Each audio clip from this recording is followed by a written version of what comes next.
Welcome to this explainer. Okay, chances are you probably had some milk this morning, right? You splashed it in your coffee, poured it over your cereal, or maybe, ate it baked into the cheese on last night's pizza. It's just there, a totally unquestioned everyday default in our global food culture. But today, we're going to unpack a massive historical mystery that's literally hiding right inside your refrigerator. Think about how deeply embedded this default actually is. When you go to the store and ask for milk, you get cow's milk, period. It's exactly like how we use the word egg to universally mean a chicken egg, or how meat often just defaults to beef or chicken. We've completely normalized this one specific animal product to the point where we don't even need to name the animal it comes from.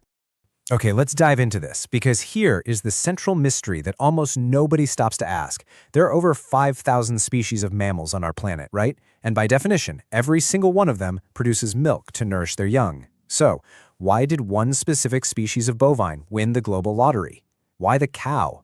Well, to figure that out, we first have to look at what milk actually is. Section 1. The biology of digestion. How evolution calibrated the perfect food.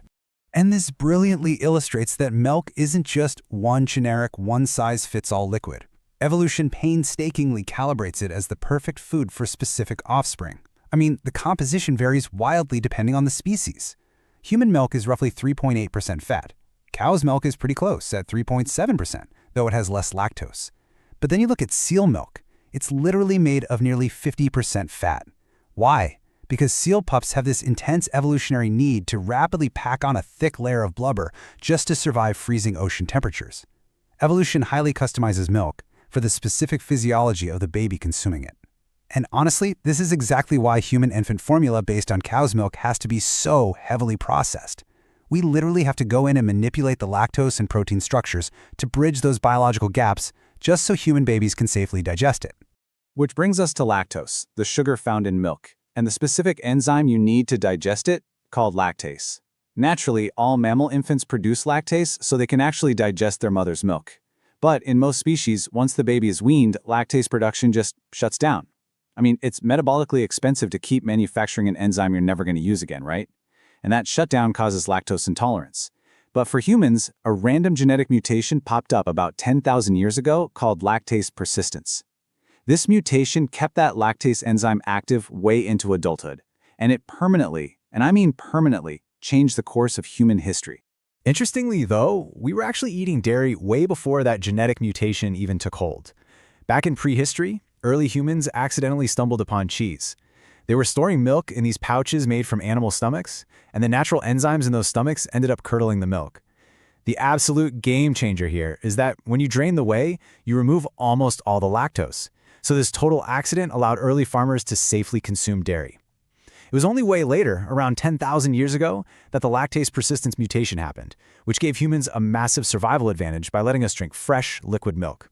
Since then, humans and dairy herds have literally been co-evolving side by side. You can actually see the biological footprints of that co-evolution today. Over in Northern Europe, where dairy farming has a super deep, continuous history, lactase persistence is at a staggering 90%. But look at East Asia, it's typically below 20%.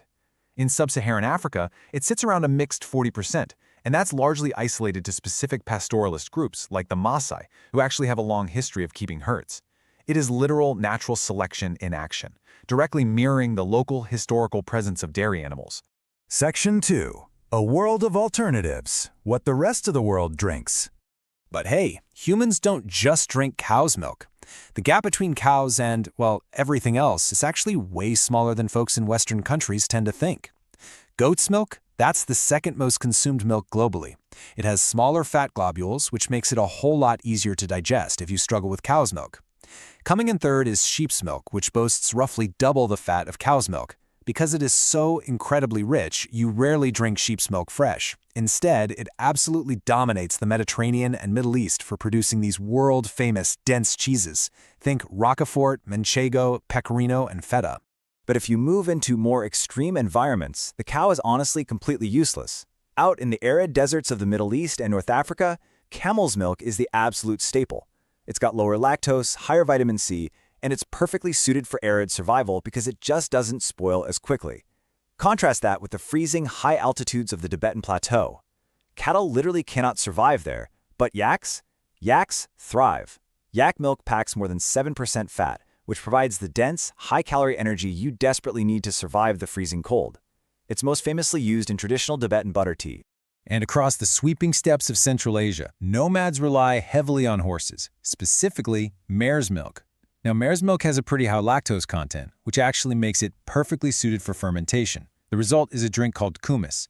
It's this tangy, mildly alcoholic, fizzy staple that can be easily preserved for long journeys. Plus, because the fermentation bacteria eat up all the lactose, people without lactase persistence can drink it with absolutely no problem. Now, what's really interesting about this slide is this number right here, 22%. That is the fat content of reindeer milk, which is consumed by the indigenous peoples of northern Scandinavia and Siberia.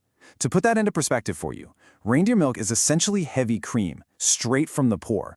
It's uniquely adapted to meet the extreme caloric demands of calves living in brutally harsh subarctic conditions. We also see a heavy reliance on buffalo and donkey milk. In parts of India, buffalo milk actually outproduces cow's milk entirely. And over in Italy, its higher fat content is the secret ingredient behind authentic mozzarella di bufala. Donkey milk, on the other hand, is biologically the closest match to human breast milk. Because of that remarkable similarity, it was historically used back in Roman Greece as a substitute when wet nurses weren't available. And get this, today you'll even find it marketed in modern high-end skin cosmetics. Wild, right? Section 3. The domestication problem. Why we don't milk lions and zebras.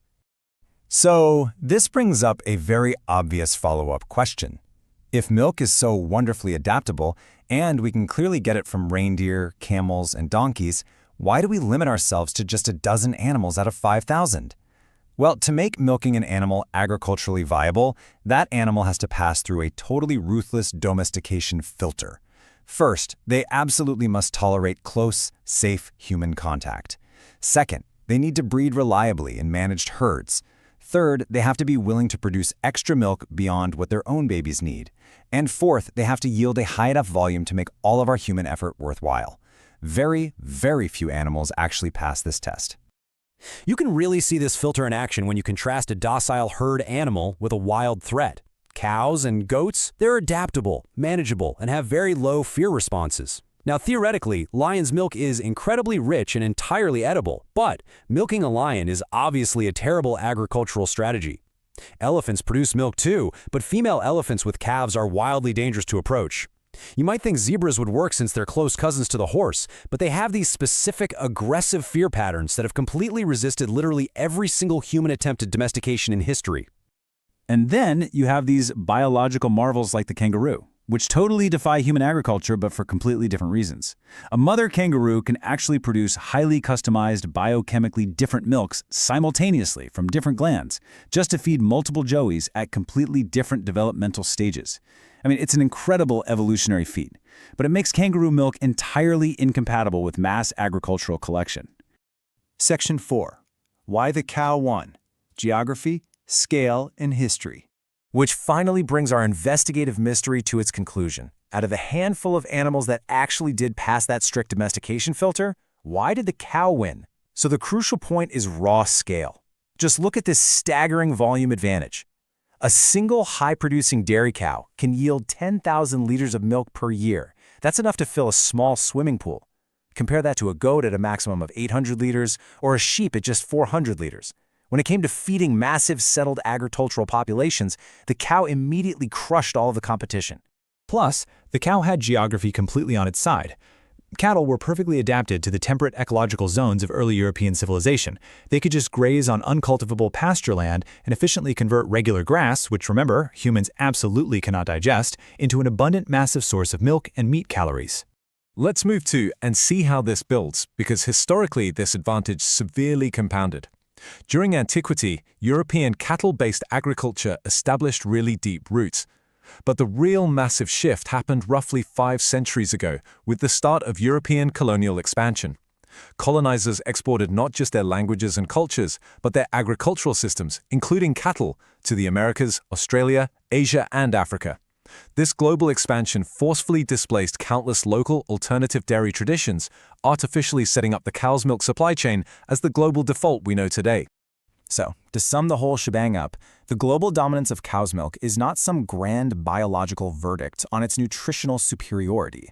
As we've seen, yak milk is richer, camel milk is heartier, and donkey milk is way closer to our own. No, the milk in your coffee is truly just an accident of history, wearing the disguise of inevitability. It is simply the product of specific geographical luck and colonial timings that just happen to put the cow in the exact right place at the exact right time.